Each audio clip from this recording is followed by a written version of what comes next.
Assalamualaikum warahmatullahi wabarakatuh. Alhamdulillahirrabbilalamin. Allahumma sholli ala sayyidina Muhammad wa ala ali sayyidina Muhammad.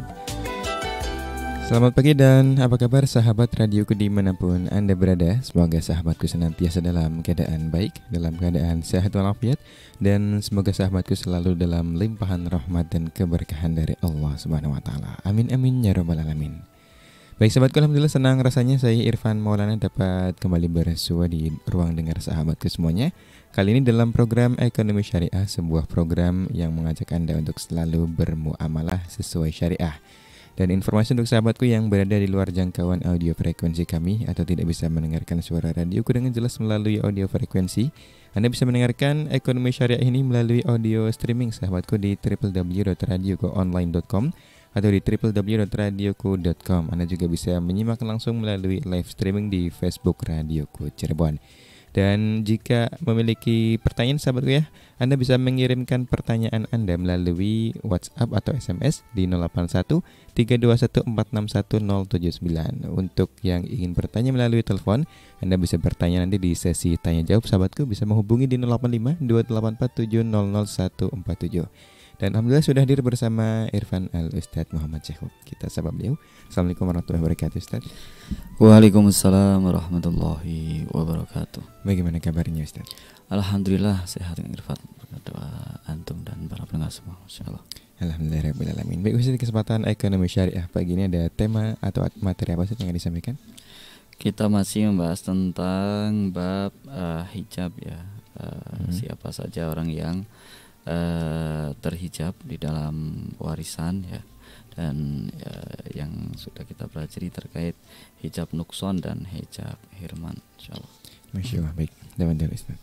Bismillahirrahmanirrahim.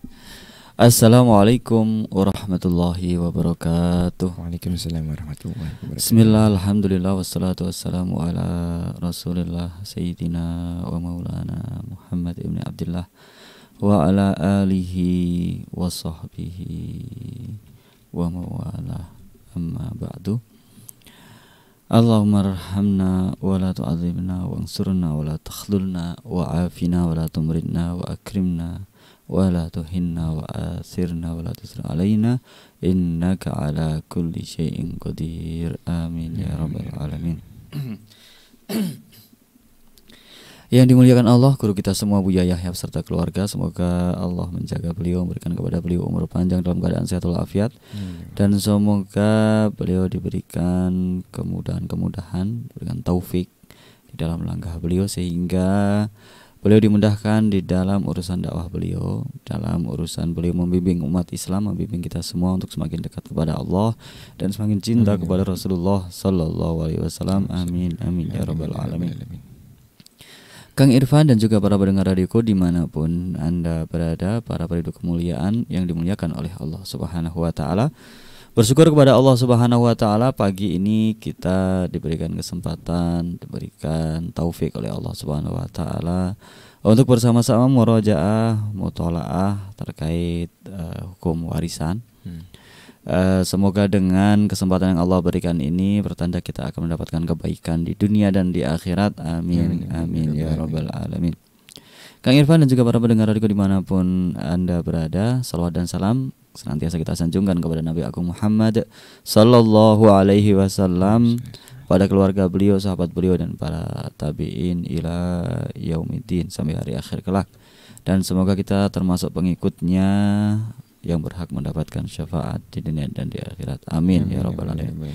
Kang Irfan dan juga para pendengar radio dimanapun Anda berada, kita telah membahas terkait hijab ya, atau siapa saja yang terhalang di dalam bab warisan, dan waktu itu sudah kita bahas juga hijab itu ada dua, hijab nukson dan hijab hirman. Hijab nukson itu yang bagiannya berkurang karena adanya ahli waris yang lain. Kalau hijab hirman itu dia nggak dapat bagian karena ada ahli waris yang lebih berhak. Namun sebelumnya kita baca Al-Fatihah dulu untuk kepada orang tua kita semua yang telah mendahului kita, kepada guru-guru kita, dan juga untuk musonifin, untuk para penulis kitab, para ulama, para aulia, Wabil khusus saya Sunan Gunung Jati, wabil khusus penulis kitab Takmilah Zubdatil Hadis, yaitu Sayyid Muhammad bin Salim bin Hafid. Wa usulihim wa furu'ihim wa dawal hugga alaihim ajma'in wa jami'il muslimin wal muslimat wal mu'minin wal mu'minat anna Allah yaghfiru lahum wa yarhamuhum wa yuli darajati bil jannah wa yanfa'una bi asrarihim wa anwarihim wa ulumihim wa nafahatihim bid dunya wal akhirah. Al-Fatihah. A'udzu billahi minasyaitonir rajim. Bismillahirrahmanirrahim. Alhamdulillahirabbil alamin. Ar-Rahmanir-Rahim. Maliki yaumiddin. Iyyaka na'budu wa iyyaka nasta'in. Ihdinas siratal mustaqim.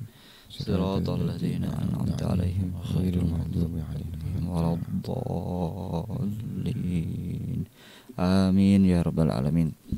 Amin ya rabbal alamin. Semoga dengan bacaan Al-Fatihah tadi Allah memberikan kepada kita pintu-pintu pemahaman sehingga kita mendapatkan ilmu yang bermanfaat. Amin ya rabbal alamin. Kita lanjutkan tentang hijab. Pada waktu itu sudah dibahas siapakah orang yang terhijab. Kalau hijab nukson sudah dibahas di dalam Ashabul Furud ya, yaitu orang-orang yang bagian pastinya berkurang. Tadinya berhak setengah, kemudian jadi 1/6.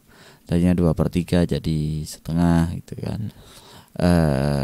Atau tadinya 2/3 jadi 1/6.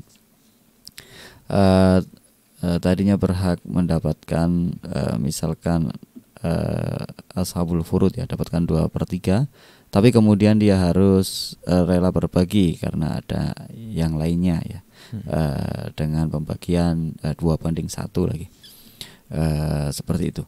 Nah, kalau hijab yang dimaksud dalam bab ini adalah hijab hirman yang sama sekali tidak dapat bagian karena tertutup oleh ahli waris yang lain. Nah, dalam hijab hirman ini ada orang-orang yang tidak pernah terhijab secara hirman ya, atau tidak pernah terhalang dan dia tidak dapat bagian warisan. Dia selalu dapat bagian warisan walaupun bagiannya berkurang, tapi tetap dapat bagian warisan. Jadi orang-orang ini tidak pernah terhijab hirman, yaitu tidak pernah terhijab yang menghalanginya untuk dapat warisan. Pokoknya selalu dapat warisan, kecuali kalau tidak terpenuhi ya syarat-syaratnya, seperti beda agama atau ahli waris yang membunuh orang yang diwaris, maka itu nggak dapat warisan itu, walaupun termasuk dalam orang-orang yang tidak pernah terhijab. Nah, ini maksudnya adalah terhijab karena adanya ahli waris yang lain. Jadi nggak ada ahli waris yang dapat menghijab mereka secara hirman, secara total. Jadi hijab hirman ini total nggak dapat warisan. Nah, yang siapa saja yang tidak pernah terhijab, gampang saja definisinya adalah semua orang yang nyambung dengan mayit secara langsung, tidak ada perantara. Jadi hubungan antara dia dengan mayit itu nggak ada perantara, hubungan kekeluargaannya nggak ada perantara. Contohnya siapa? Anak. Nah, kalau ada orang tua meninggal punya anak, nah orang tua dan anak ini tanpa perantara kan hubungannya, tanpa perantara, karena antara orang tua dan anak ini sudah ya kayak sebab akibat itu ya. Artinya hubungan ini sudah tidak perlu perantara sudah. Ya orang tua punya anak, ya ini anaknya anak dia gitu. Nah, begitu pula ketika anaknya meninggal. Ketika anaknya meninggal, maka orang tua juga tidak pernah terhijab. Jadi orang tua tidak ada mantan orang tua ya. Jadi orang tua ya tetap orang tua gitu. Sehingga ketika anaknya meninggal, pokoknya orang tua dapat bagian, walaupun bagiannya nanti apakah bagiannya tetap yang besar itu seperti apakah 1/3 ataukah nanti justru 1/6 seperti itu. Nah, ini terkait orang tua dan anak, atau ayah, ibu dan anak laki-laki dan perempuan ya. Ini anak langsung ya, kalau cucu nanti lain, karena cucu itu dengan perantara ya, sambung kepada kakeknya kan lewat ayahnya. Jadi ada perantaranya gitu. Kemudian yang tanpa perantara lagi adalah suami istri. Suami istri itu kan ya tanpa perantara hubungan antara suami dan istri keduanya ini. Jadi memang hubungan pernikahan itu suami istri itu hubungan yang sangat erat sekali. Karena apa? Karena mereka sudah terikat dengan janji ya, terikat dengan janji yaitu dalam akad pernikahan. Nah, setelah menjadi suami istri, maka dua orang ini hubungannya tidak berakhir sampai keduanya meninggal. Nah, setelah meninggal baru berakhir dalam hal pernikahannya. Dalam hal pernikahannya yaitu misalkan seorang istri ditinggal suaminya, berarti dia nanti bisa nikah lagi. Karena hubungan pernikahannya dengan yang sudah meninggal itu sudah berakhir, sehingga nanti dia boleh menikah lagi walaupun dengan syarat-syaratnya, yaitu harus selesai iddah dan seterusnya. Ini.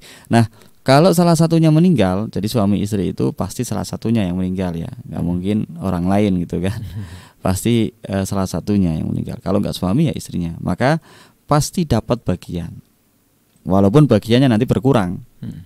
Contohnya suami istrinya meninggal, maka suami ini dapat setengah. Ternyata istrinya punya anak, walaupun bukan dari suami tersebut, anak yang sebelumnya, yang sebelum menikah dengan orang ini, maka suaminya ini berkurang bagiannya. Jadi berapa? Jadi 1/4. Nah, begitu juga istri, suaminya meninggal, maka dapat bagian 1/4. Tapi karena suaminya ini punya anak, walaupun tidak dari istri tersebut, maka istrinya jadi 1/8. Nah, akan tetapi tidak pernah terhijab secara total, yaitu hijab hirman seperti ini. Jadi ada 6 orang saja, ayah ibu tidak pernah terhijab kalau anaknya meninggal. Kemudian anak laki-laki atau perempuan, anak laki-laki atau anak perempuan tidak pernah terhijab kalau orang tuanya meninggal. Ibu ataupun ayah ya, orang tua asli ya, kandung ini ya, bukan karena adopsi aja, bukan, tapi yang memang orang tua asli atau orang tua asuh gitu, itu nggak dapat warisan. Kalau orang tua asuh ya beda. Kemudian suami istri, jadi ada 6 ya, suami istri ya. Suami istri ya imam suami atau antara suami atau istri ya, salah satunya. Ini tidak pernah terhijab, ini sudah. Nah, adapun secara terperinci tentang siapa saja orang yang mahjub secara hirman, ini akan kita gambarkan nanti. Siapa ahli waris yang terhijab oleh siapa lagi, gitu. Nah, ini diambil dari mana? Dari 2 kaidah. Kaidah yang tadi, semua orang yang sambung kepada mayit tanpa perantara berarti tidak pernah terhijab. Kemudian kaidah yang kedua adalah setiap orang yang sampai ke mayit dengan perantara, maka perantara itu akan menghalanginya. Perantara itu akan menghalanginya dari warisan. Nah, setiap orang yang sampai ke mayit dengan perantara, maka perantaranya itu akan menghalanginya dari warisan, kecuali saudara seibu. Kemarin sudah kita terangkan ya. Saudara seibu itu mereka akan nyambungnya lewat ibunya sama gitulah. Ibunya sama. Kemudian 2 bersaudara ini ibunya sama, salah satunya wafat, salah satu dari 2 bersaudara ini, maka yang satunya kan harusnya dapat warisan ya. Nah, dia kan lewatnya ibu untuk dapat warisan itu, yaitu sambung nasabnya dia dan saudaranya itu nyambungnya dengan ibu. Seperti saudara itu kan, kedua saudara ini hubungan nasabnya adalah karena tersatukan oleh orang tua. Itu. Nah, hanya saja kalau saudara seibu itu tidak pernah terhijab walaupun ada ibu. Jadi nanti mewaris bersama-sama. Dari kaidah tadi, semua orang yang dengan perantara itu, perantaranya akan menjadi hijab kecuali ibu. Ibu itu walaupun jadi perantara tidak menjadi hijab. Untuk siapa? Untuk anaknya yang bersaudara seibu dengan anaknya yang lain itu. Nah, jadwalnya adalah terkait hijab itu kita akan menuliskan jadwal hijab ya. Barangkali teman-teman juga dapat mencari referensi lain banyak di buku-buku kalau pengen di fotokopi atau pengen dilihat secara detail, karena ini sudah tersusun rapi oleh para ulama dan itu memudahkan dalam hal pemahaman terkait hijab ini, siapa yang dapat warisan dan siapa yang tidak dapat warisan.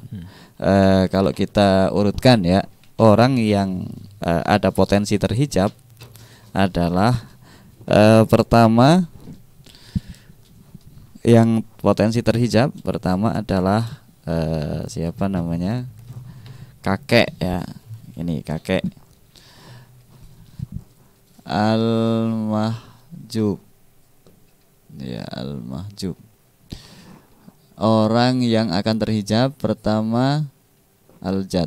Ini kalau di buku tulis enak ya, ada garis-garisnya, tinggal nambahin garis yang sini aja ya. Kakek itu terhijab dengan perantaranya siapa? Hubungan kakek dan cucunya itu siapa yang menjadi perantara antara kakek dengan cucu itu? Perantaranya adalah ayah, atau kakek dari jalur ibu, perantaranya adalah ibu. Jadi misalkan ada ini fulan gitu ya,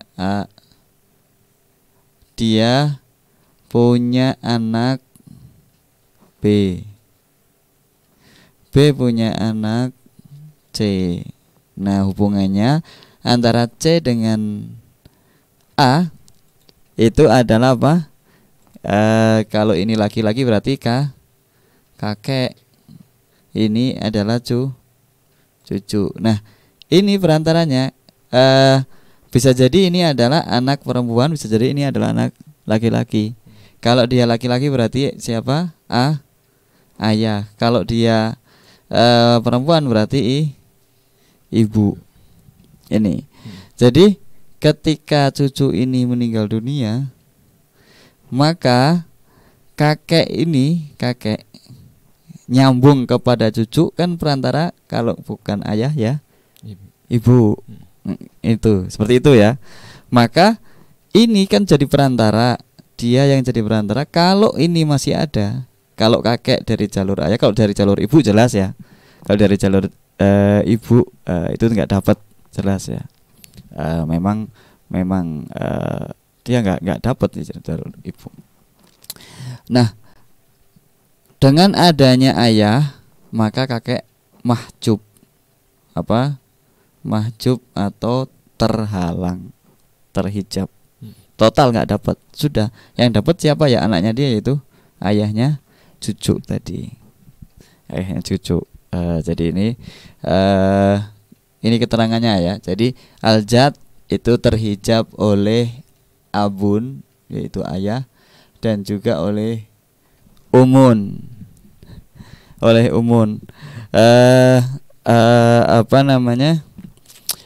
Ini kaitannya dengan apa? Kaitannya dengan kalau nanti ternyata jad ini nyambung dari jalur perempuan. Kalau yang dari ibu memang sama sekali nggak dapat warisan, sehingga sambungnya adalah ketika dia dari jalur perempuan setelah lewat jalur laki-laki. Contohnya lagi, ada A punya anak B, punya anak C, punya anak D. Nah, di sini kita lihat ternyata yang meninggal ini cucu yang kedua gitu ya. Bahasanya apa ini? Buyut apa kalau bahasa kita itu ya. Jadi ini punya ayah.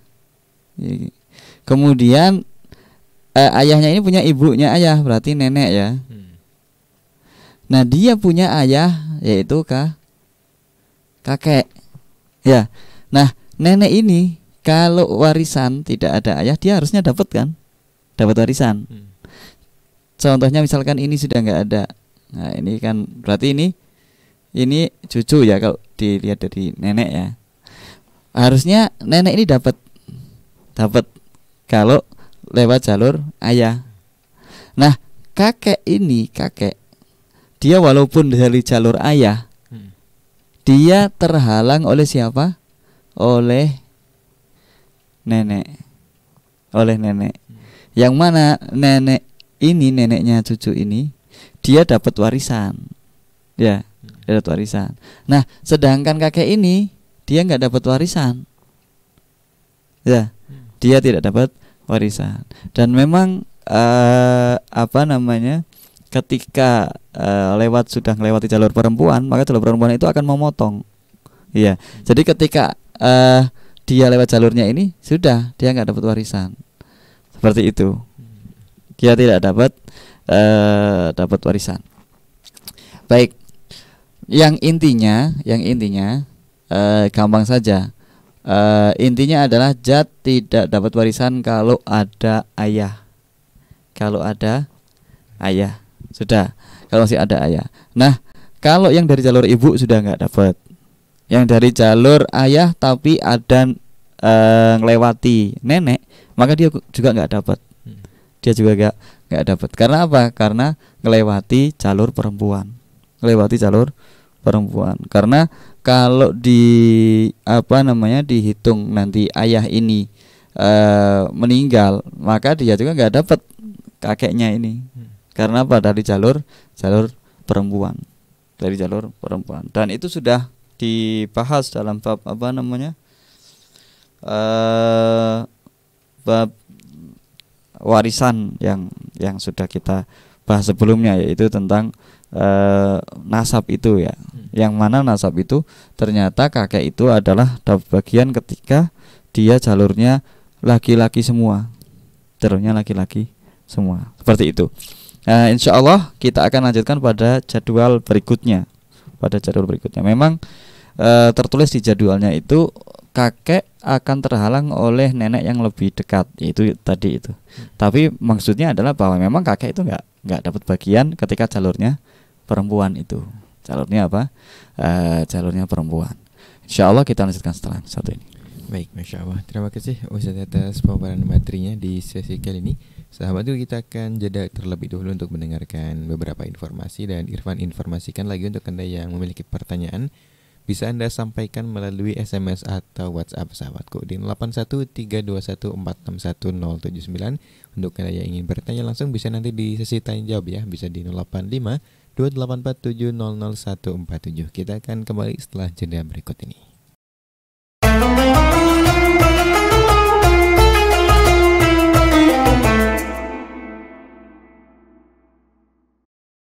Radioku Inspirasi Spirit Hati masih dipancar luaskan dari Komplek Lembaga Pengembangan Dakwah Al-Bahjah Sendang Sumber Cirebon. Anda masih bersama kami sahabatku dalam program Ekonomi Syariah, dan di segmen kali ini kita langsung lanjutkan pembelajaran kita bersama Al-Ustaz Muhammad Syahrul. Baik, teman-teman. Terima kasih Kang Irfan dan juga para pendengar dari dimanapun Anda berada. Semoga rahmat Allah Subhanahu Wa Taala senantiasa tercurah kepada kita semua. Amin. Amin ya rabbal alamin. Kita lanjutkan ya. Jadi intinya tadi, kalau jalur kakek melewati perempuan, maka kakek itu sebenarnya nggak dapat dan bukan ahli waris, maka tidak disebut sebagai mahjub karena nenek tersebut. Karena memang dia bukan ahli waris. Nah, kecuali kalau jalurnya laki-laki semua. Jadi ini A, B, C, D ya. Jadi A punya anak B, B punya anak C, C punya anak D. Nah, ini laki-laki semua misalkan. Ini maka ketika cucu meninggal, ini cucu yang ini meninggal, nah dia kan punya ayah. Ternyata ayahnya udah nggak ada juga, ya. Nah, tapi dia punya kakek, ini masih ada. Nah, atasnya kakek ini ada kakek lagi, ya kan? Ini kalau disebutnya buyut ya, orang desa itu ya. Maka selagi kakek yang lebih dekat ini ada, kakek yang atasnya ini enggak dapat. Ya. Nah, ini baru mahjub namanya. Jadi sebenarnya kakek itu kan ahli waris juga karena dia jalurnya laki-laki semua. Nah, tetapi dia mahjub karena apa? Karena ada kakek yang lebih dekat dengan mayit. Itu cucunya. Ini cucunya mau laki-laki atau perempuan, pokoknya cucunya meninggal. Dia sudah nggak punya ayah, ya kan? Nah, ternyata adanya kakek dan di atasnya lagi dan buyut, gitu ya. Sehingga buyut ini namanya mahjub hirman karena ada kakek. Ya, jadi kakek buyut ini mahjub ihraman karena adanya kakek yang lebih dekat. Begitu juga kalau di atasnya ada kakek lagi dan seterusnya. Karena apa? Dia lewat ke mayit lewatnya jalur ini. Seperti itu ya. Nah, kalau yang ini memang dia bukan ahli waris. Ya, bukan ahli waris karena apa? Lewat jalur perempuan. Ya. Waktu itu sudah dibahas itu. Jadi kakek itu ya yang jalurnya laki-laki. Beda kalau nenek. Kalau nenek jalurnya perempuan semua atau laki-laki semua. Tapi setelah nenek itu udah nggak dapat lagi, bukan ahli waris lagi. Jadi kalau ini nenek ini ahli waris karena di jalurnya laki-laki. Atau jalurnya perempuan semua, yaitu nenek-nenek. Tapi itu nanti kita bahas selanjutnya ya. Selanjutnya karena nanti itu ada bab nenek yang dari jalur ibu, nenek yang dari jalur ayah. Kalau dari jalur ibu berarti itu semuanya itu murni jalurnya perempuan semua sampai ke cucunya. Kalau yang jalur ayah berarti murni laki-laki semua jalurnya. Itu seperti itu ya. Jadi tadi yang dikatakan di dalam catatan buku ini ternyata ini mungkin salah ketik ya. Jadi salah ketik bukan nenek, bukan jadad, tetapi ajdad ya, jad atau ajdad akrob. Jadi kalau ada kakek yang lebih dekat ya, jadi adanya jad yang lebih dekat. Ini kalau yang punya cetakan lama yang mungkin belum direvisi itu mungkin salah ketik di situnya. Harusnya jad akrob minhu, bukan jadad akrob minhu. Jadi yang dibahas ini, sehingga di sini satu lagi yaitu apa? Jad akrob, yaitu kakek yang lebih dekat dengan mayit daripada ini. Ya, jadi kakek terhijab oleh ayah atau oleh kakek yang lebih dekat.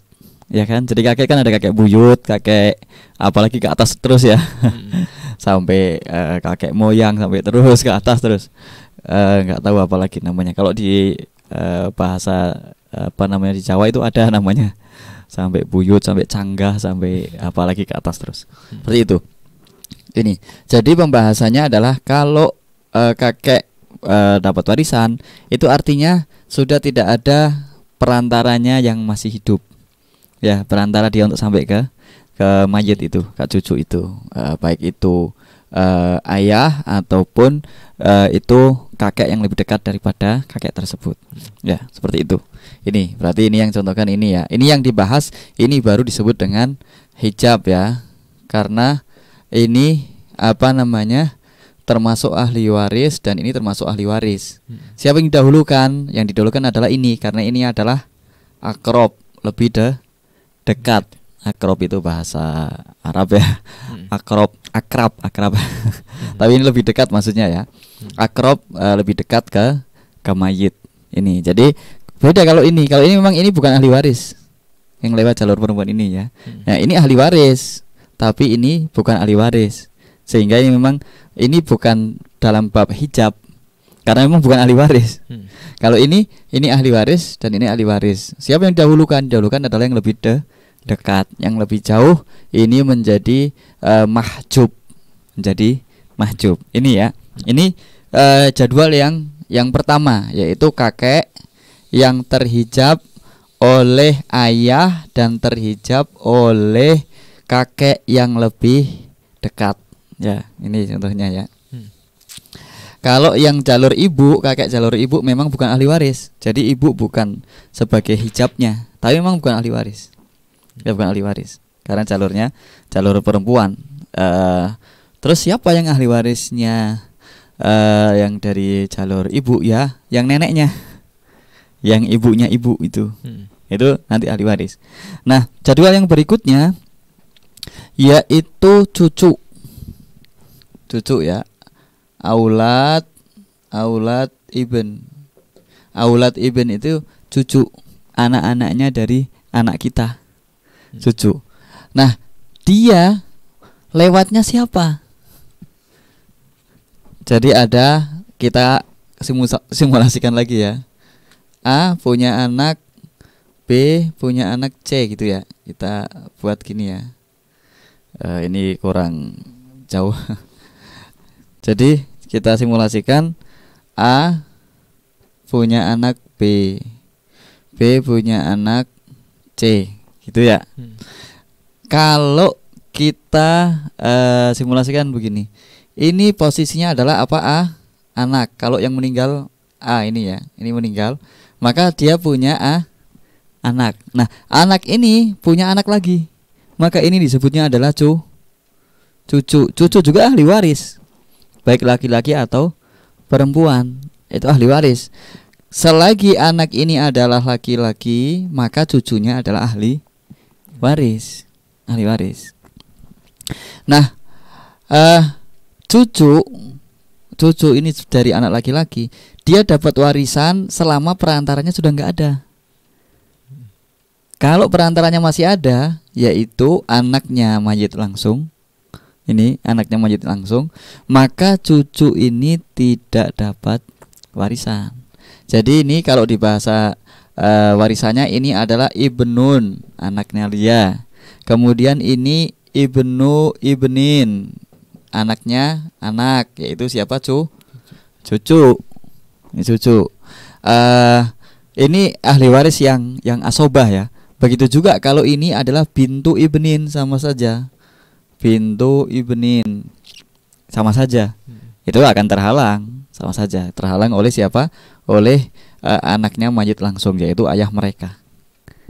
Ayah mereka. Nah, beda kalau anaknya mayit ini adalah perempuan. Ya, maka anaknya ke bawah memang bukan ahli waris. Seperti tadi, kakek yang dari jalur ibu bukan ahli waris juga. Ya, maka kalau anaknya perempuan ini, sehingga anaknya itu bukan mahjub lagi, bukan mahjub karena memang bukan ahli waris, yang bukan ahli waris. Jadi bukan mahjub.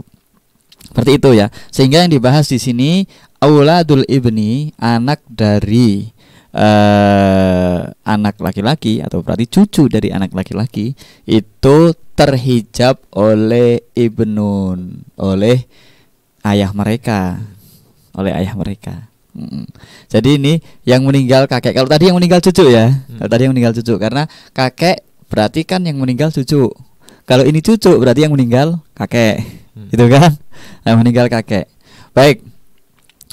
Kalau yang meninggal ini perempuan, gimana? Ya sama aja, ya kan? Kalau yang meninggal nenek misalkan, berarti kan ini posisinya adalah anak laki-laki. Ya, ini cucu dari anak laki-laki. Ini semuanya ahli waris juga, semuanya ahli waris. Kalau yang meninggal baik kakek ataupun nenek, sama saja. Jadi intinya yang dibahas sekarang adalah bahwa cucu dari anak laki-laki terhijab oleh anak laki-laki. Seperti itu ya. Seperti itu. Ini kalau tidak lihat gambarnya mungkin nggak jelas ya. Kita simulasikan dengan AB itu biar nggak nyinggung nama gitu ya. Karena kan kalau nyebut nama ini meninggal gitu nggak enak kayaknya. Sekarang saya sebutkan nih, misalkan kakek ini namanya Irfan, terus saya sebut meninggal dunia gitu, nggak enak.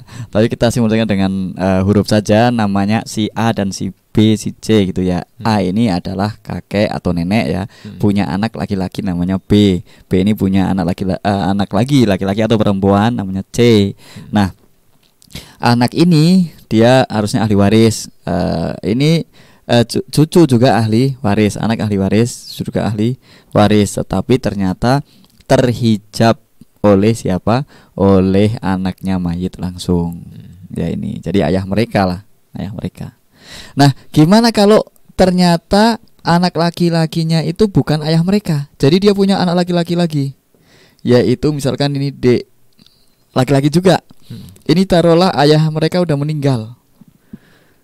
Nah, sama saja karena posisi D ini anaknya A ya, itu juga disebut ibnun. Dia status warisnya adalah ibnun, anak laki-laki. Sehingga kalau ada level di bawahnya yaitu cucu, cucu tersebut terhalang oleh anak. Seperti itu. Jadi ini berbicara soal derajat waris ya. Kan kalau anak langsung itu derajat 1, ini derajat 2 gitu kan. Nah, selagi ada derajat 1 maka derajat 2 enggak dapat. Itu. Jadi kalau bahasanya ada akrob, ada abaat itu ya. Ada akrob, ada abaat. Ini akrob dan memang ini langsung. Ini abaat. Kalau ini punya anak lagi, misalkan anak laki-laki punya anak lagi, misalkan ini misalkan sama-sama anak laki-laki, ini anak laki-laki, ini cucu laki-laki juga kan. Tapi ini derajatnya 3, derajat ketiga. Nah maka ini jadi akrob daripada ini ya kan. Yang bawahnya ini yang ketiga yaitu abaat, ya kan.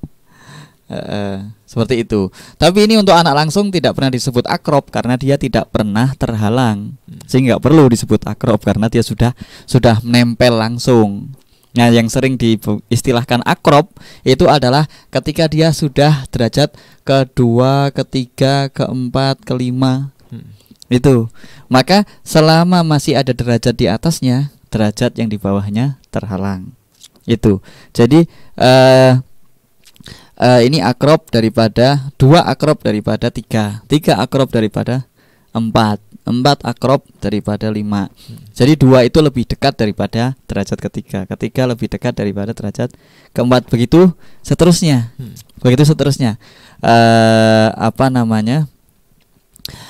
Biasanya kalau diistilahkan di fikihnya wa in safala. Wa in safala itu terus ke bawah. Derajat 1, 2, 3. 1 pertama enggak hitungan karena dia langsung nempel ya. Derajat 2, 3, 4, 5 wa in safal terus ke bawah. Ternyata adanya derajat ke-7 misalkan. Ini sudah enggak ada semua, adanya derajat ke-7. Selagi jalurnya masih laki-laki murni, maka yang jalur ke-7 itu dapat 7 turunan itu tadi. Misalkan ada orang demikian ya, ini umurnya sudah 150 tahun misalkan. Nah, sudah 150 tahun, ini anak-anaknya sudah meninggal semua, cucunya sudah meninggal semua, cucunya sampai cucu yang ke-7 masih ada. Ya itu. Maka di sini posisinya ketika ada derajat yang pertama yang nempel langsung dengan mayit, dia yang didahulukan. Baik itu adalah ayah mereka atau bukan. Ini kan kalau dihitung D ini paman dari C gitu kan. Ya kan, D itu paman dari C. Berarti C ini nggak nyambung ke mayit lewat D dong. Ya, bukan gitu. Derajatnya D ini sederajat dengan ayahnya. Satu derajat dengan ayahnya, yaitu anak langsung dari mayit. Sehingga dia menjadi hijab, yang kalau bahasa Arabnya disebut sebagai hajibun, yaitu yang menghalangi. Nah cucunya disebut mahjubun, terhalang. Sehingga di atasnya ini mahjub, ini hajib. Ya, seperti itu.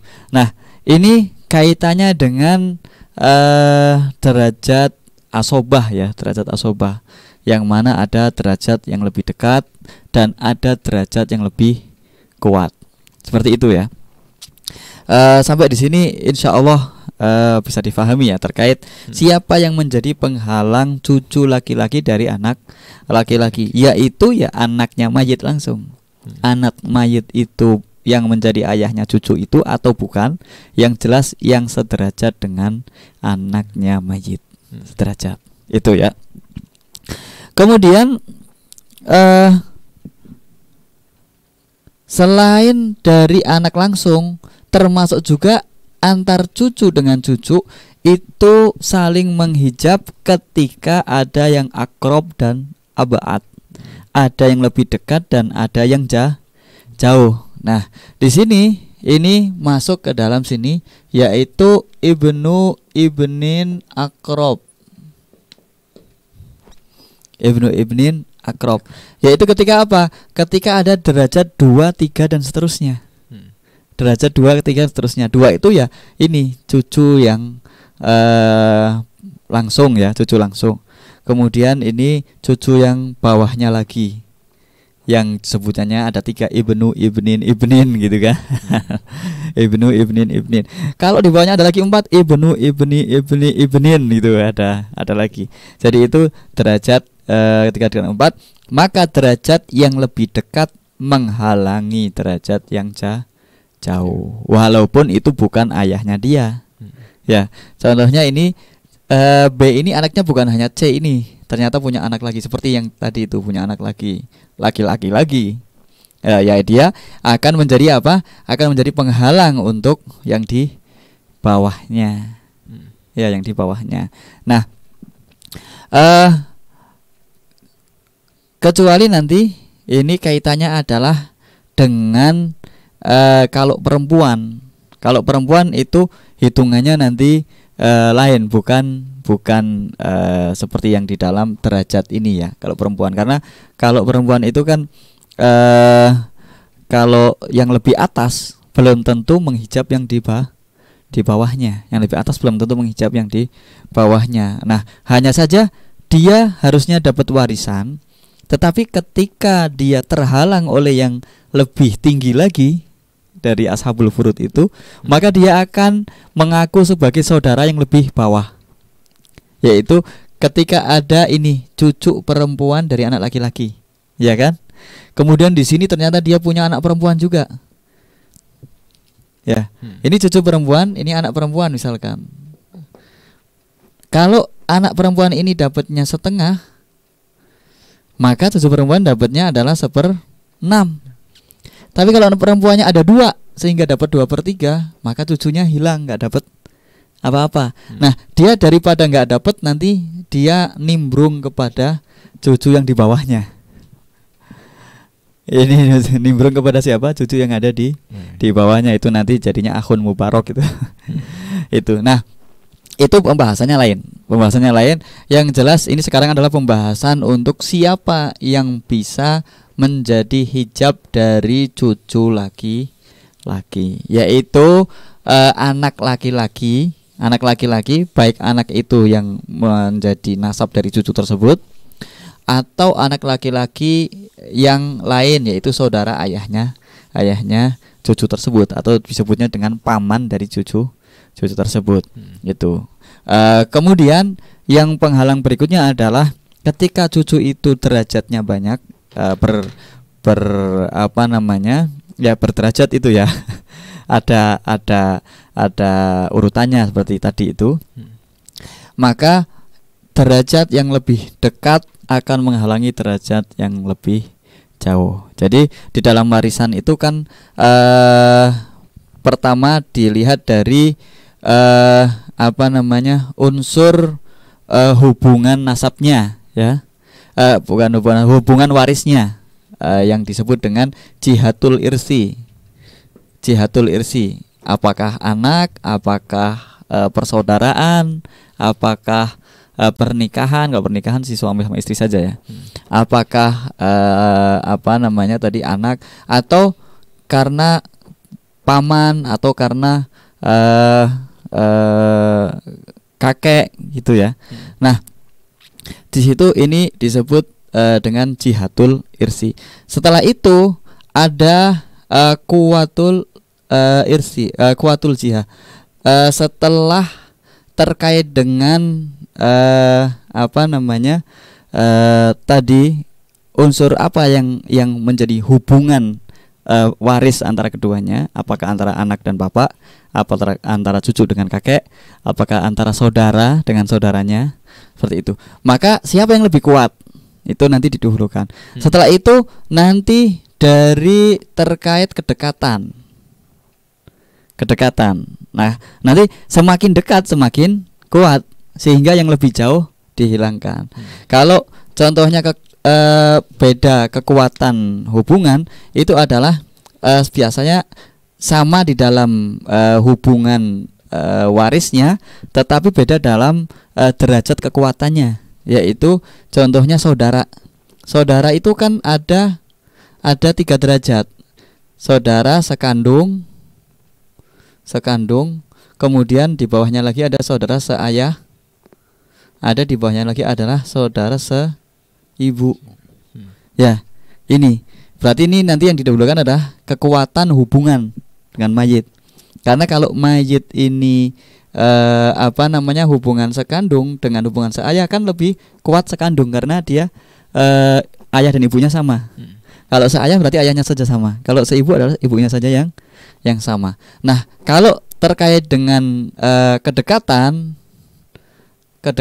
antara mayit dengan dengan ahli waris, maka tadi ini kaitannya misalkan ini satu jenis dalam hubungan warisnya, yaitu siapa? Keturunan. Keturunan itu bisa anak, bisa cucu level tadi 2, cucu level 3, cucu level 4.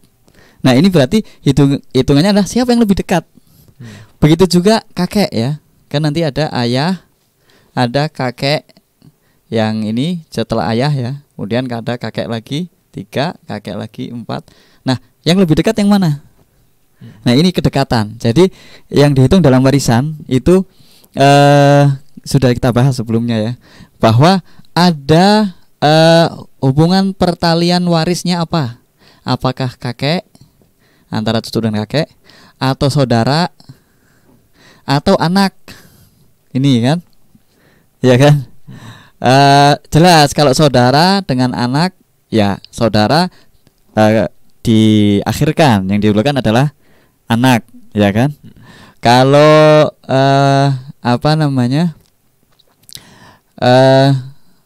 kalau saudara dengan saudara, siapa yang didahulukan? Dilihat siapa yang lebih kuat. Sama-sama saudara tapi akan dilihat siapa yang lebih kuat. Kemudian kalau terkait anak ini ke bawah, maka dilihat siapa yang lebih dekat.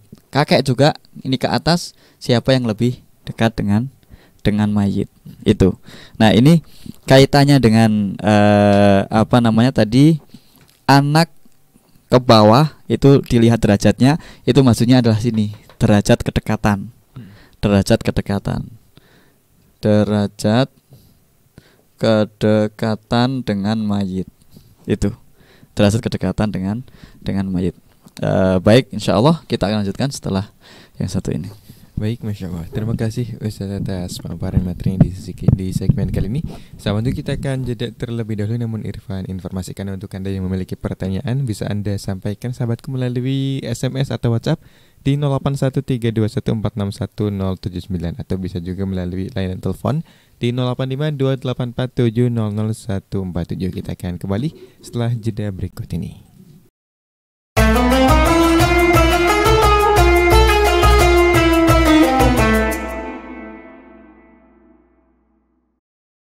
Radioku Inspirasi Spirit Hati masih dipancar luaskan dari Komplek Lembaga Pengembangan Dakwah Al-Bahjah Sendang Sumber Cirebon. Dan alhamdulillah sampai kita saat ini sudah memasuki sesi tanya jawab ya. Dan untuk sahabatku yang tadi sudah mencoba untuk menelpon, bisa dicoba kembali sahabatku di 085284700147. Anda juga bisa menyampaikan pertanyaan Anda melalui SMS atau WhatsApp di 081321461079. Dan baik Ustaz, sudah ada pertanyaan yang masuk melalui layanan WhatsApp. Ini Irfan langsung bacakan saja dengan nomor sahabatku dengan nomor digit terakhir 976. Assalamualaikum warahmatullahi wabarakatuh. Waalaikumsalam warahmatullahi wabarakatuh. Allahumma sholli ala sayyidina Muhammad. Allahumma sholli ala sayyidina Muhammad. Ustaz, di bank sering menawarkan investasi emas yang bisa dicicil. Apakah ini diperbolehkan Ustaz? Terima kasih atas jawabannya Ustaz. Baik, Kang Ivan, ini masuknya bab riba ya, terkait bab riba. Sebelum kami menjawab pertanyaan tadi, kita mengulas kembali ya, flashback kepada bab riba yang pernah kita terangkan juga di majelis ini tentang riba, yang mana ada harta-harta yang disebut golongan ribawi. Jadi ada harta ribawi. Ribawi itu berpotensi riba, bukan bendanya itu riba bukan. Dia berpotensi riba ketika salah transaksi. Jadi nanti yang dihitung transaksinya bukan oh ini riba nih, beras riba gitu misalkan. Bukan berasnya yang riba, tapi proses transaksinya. Nanti itu maka disebut harta ribawi yang berpotensi riba. Nah, yang berpotensi riba ini ternyata ada dua golongan besar, yaitu pertama golongan makanan yang disebutkan di dalam hadis itu at-tamru bit-tamri wal buru bil buri dan seterusnya ya. Itu. Kemudian logam mulia. Logam mulia ini emas dan perak. Kalau zaman dulu bahasanya dinar dan dirham. Itu. Nah, di sini ternyata kalau ini antara logam mulia dan makanan itu dua jenis atau dua golongan yang berbeda. Maka dia bebas jualannya, mau cash boleh, mau kredit boleh. Ini karena antara dua golongan yang berbeda. Nah, di dalam golongan ini ternyata ada beberapa jenis juga. Ada beberapa jenis tadi, yaitu kurma, tamru tamri itu, ya kan? Ada beras atau gandum dulu lah, gandum yang disebutkan dalam hadis ya. Taruhlah beras gitu masuk ke sini. Terus kalau di dalam hadis lain ada garam dengan garam itu. Nah, ini berarti ini jenis 1, jenis 2, jenis 3. Ya. Begitu juga logam mulia. Ternyata ada dua jenis. Ada dua jenis, yaitu emas dan perak. Ya, emas dan perak. Para ulama mengambil kesimpulan illatul hukmi, yaitu apa yang menjadikan ini disebut benda atau harta yang ribawi, yang berpotensi riba. Nah, kalau yang makanan-makanan ini ulama beda pendapat memang, tapi mazhab Syafi'i mengatakan karena itu adalah makanan gitu. Itu adalah makanan. Kalau mazhab Malik karena itu adalah makanan pokok yang disebutkan oleh Nabi. Tapi ya ketika Nabi menyebutkan garam, ya garam juga pokok gitu. Ya pokok itu maksudnya adalah yang orang tidak bisa lepas dari makanan tersebut, ya kurma, ya beras dan seterusnya. Dan orang itu cukup kalau makan itu tanpa makan yang lain. Itu makanan pokok ya. Kalau dalam mazhab Imam Abu Hanifah ini sebagai komoditi atau komoditas yang proses jual belinya menggunakan takaran ya. Kalau kita itu liter, apa itu takaran itu ya, atau timbangan. Ada mauzunat, ada makilat yang ditakar dan yang ditimbang. Sehingga semua yang jenis ditimbang itu menurut mazhab Hanafi itu adalah berpotensi riba atau ribawi. Nah, terlepas dari ini, kita akan menerangkan beda yang satu golongan dengan beda jenis, ya kan? Satu golongan beda jenis. Nah, kalau jual belinya sejenis itu adalah kurma dengan kurma, atau gandum dengan gandum, beras dengan beras, atau emas dengan emas, perak dengan perak. Itu namanya sejenis ya. Itu namanya sejenis. Kalau kurma dengan gandum beda jenis. Emas dengan perak beda jenis. Ya, beda jenis. Paham di sini ya. Nah, kalau sejenis syaratnya ada 3. Harus cash, harus diserah terimakan, serah terima. Kemudian yang terakhir cash, serah terima, dan setara di dalam nilainya atau setara di dalam timbangannya, dalam ukurannya gitu ya. Dalam ukurannya. Misalkan sekilo ya dengan sekilo. Sekilo beras dengan sekilo beras. Kalau sejenis, ya kan? Sekilo kurma dengan sekilo kurma. Itu. Nah, kalau beda jenis, maka syaratnya hanya 2, cash dan serah terima. Cash dan serah terima. Misalkan beli kurma dengan dibayar dengan gandum atau kurma dibayar dengan beras, maka syaratnya harus cash dan diserah terimakan. Boleh beda ukuran, boleh. Berasnya 2 kilo, kurmanya 1 kilo, boleh. Kurmanya 2 kilo, berasnya 1 kilo, boleh. Karena beda jenis. Beda jenis. Ini juga sama. Kalau sejenis emas dengan emas harus cash, serah terima dan setara ukurannya. Emas 1 gram harus dibayar emas 1 gram. Itu. Jadi ini karena sejenis.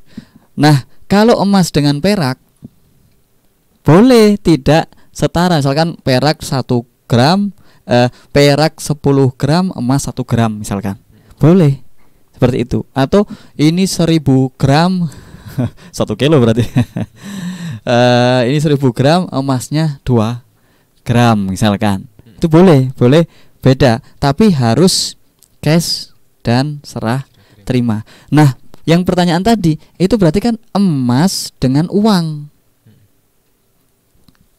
Nah, uang ini golongan ribawi apa bukan? Apakah dia golongan tersendiri? Apakah dia masuk dalam golongan untuk dalam ilatnya ribanya emas dan perak? Sebagian mengatakan kenapa ini menjadi harta ribawi. Kalau yang ini tadi kan sudah ya ilatnya kita sebutkan ya. Ini ilatnya ada yang mengatakan jauharatul asman, ya kan? Jauharatul asman itu memang dia memiliki nilai intrinsik di situnya, di dalamnya emas itu ya bernilai dari logamnya itu sudah bernilai. Sehingga ketika orang mengatakan ini ribanya adalah karena memang dia bernilai secara intrinsik, secara internalnya barang tersebut sudah bernilai, maka ya yang lainnya nggak masuk ke sini, tidak bisa disamakan. Tetapi para ulama melihat uang sekarang ini, uang yang kertas, uang yang logam, uang yang apa, itu mereka menyatakan ini juga termasuk ribawi. Ribawi itu berarti dia berpotensi riba. Nah, dimasukkan golongan mana? Kan nggak mungkin dimasukkan golongan sini, ya, karena dia sebagai alat tukar yang sah dan dia memiliki nilai yang disepakati, ya kan? Memiliki nilai tukar yang disepakati, ya, dan dia berlaku di negara tersebut. Sehingga sebagian mengatakan kedudukannya disamakan dengan fulus. Nah, fulus sendiri ulama kuno dengan ulama sekarang beda pendapat gitu kan. Apakah ini fulus itu masuk dalam kategori sini apa tidak?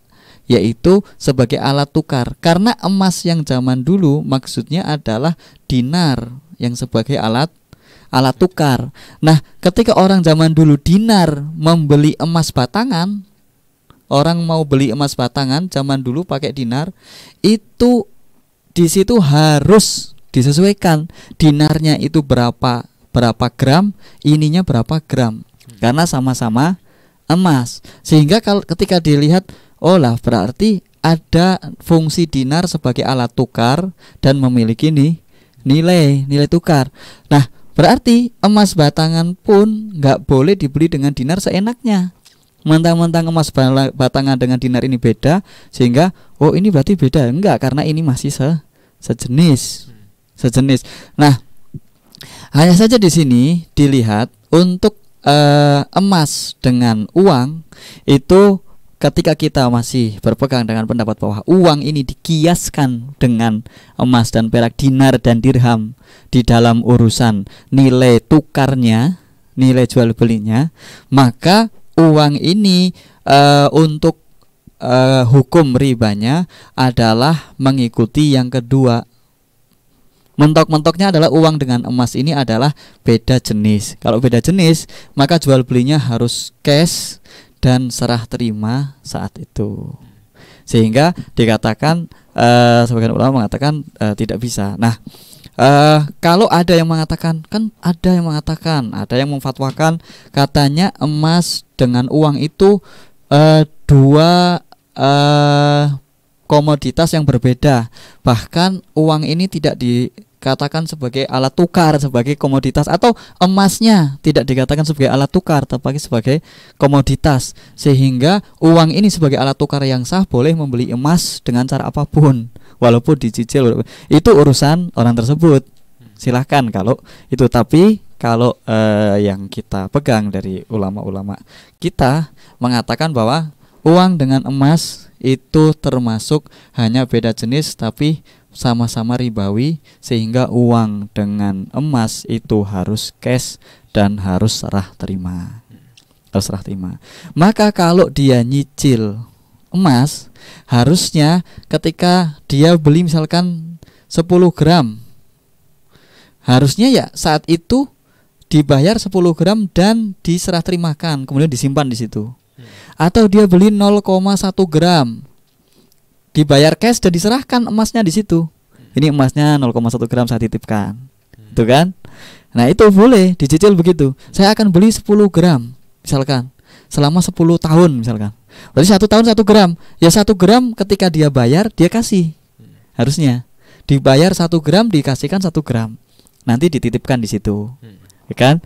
Kemudian tahun berikutnya saya nyicil lagi 1 gram lagi, 1 gram lagi, maka 1 gram diserahkan, kemudian disimpan di situ. Sehingga memang ini ada sebagian sekarang yang mengatakan beda uang dengan emas, sehingga seperti orang beli beras dengan emas, sehingga dia boleh dicicil, boleh apa, karena beda golongan ribanya, ya beda.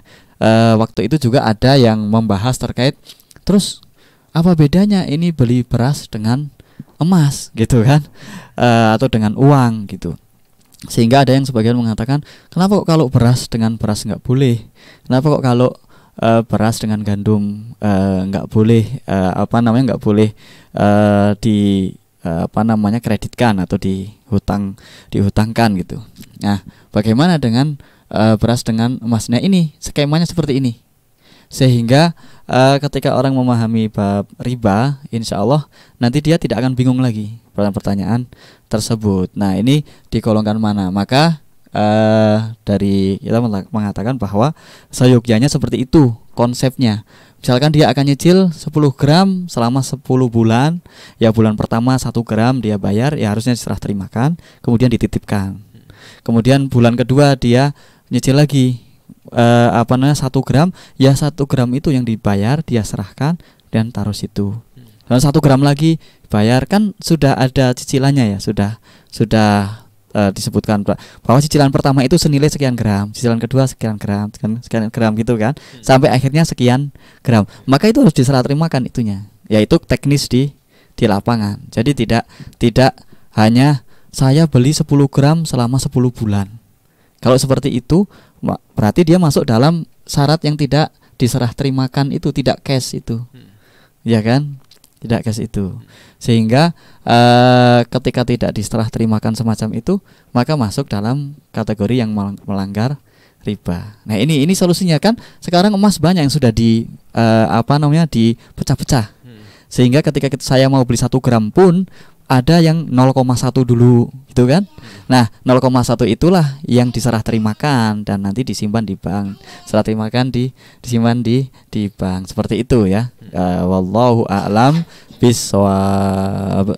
Baik, Masya Allah. Terima kasih Ustadz atas jawabannya. Dan untuk sahabatku, semoga bisa tercerahkan ya untuk pertanyaan yang telah disampaikan dan telah dijawab oleh Ustadz Muhammad Syahko. Baik Ustadz, kita sudah berada di penghujung acara, sudah saatnya menyampaikan kesimpulan dan dilanjut dengan doa keberkahan. Tafadhol Ustadz.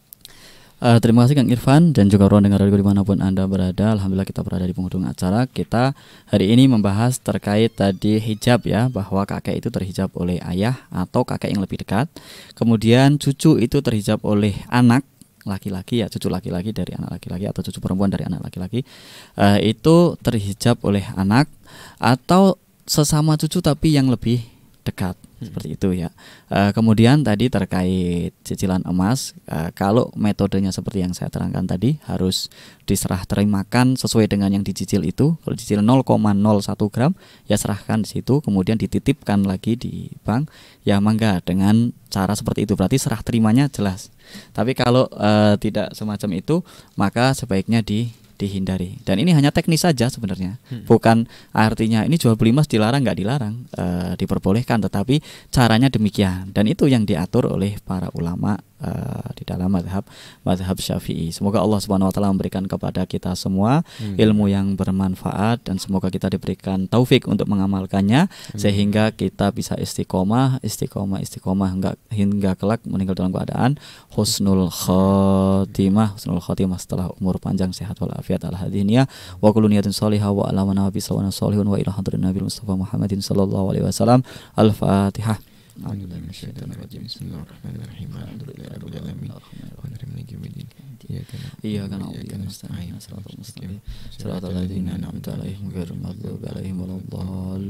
Amin. Demikian dari kami. Apabila banyak kekurangan, banyak kata-kata yang kurang berkenan, kami mohon maaf yang sebesar-besarnya dan mohon doa selalu. Wabillahi taufiq wal hidayah wa ridha lina wal afu minkum. Assalamualaikum warahmatullahi wabarakatuh. Waalaikumsalam warahmatullahi wabarakatuh. Alhamdulillahirabbil alamin. Baik, Ustaz, terima kasih atas ilmu yang telah disampaikan. Semoga Allah memberikan kemampuan kepada kita semua untuk bisa memahaminya dengan baik dan benar, dan semoga bisa mengambil manfaat darinya. Amin amin ya rabbal alamin.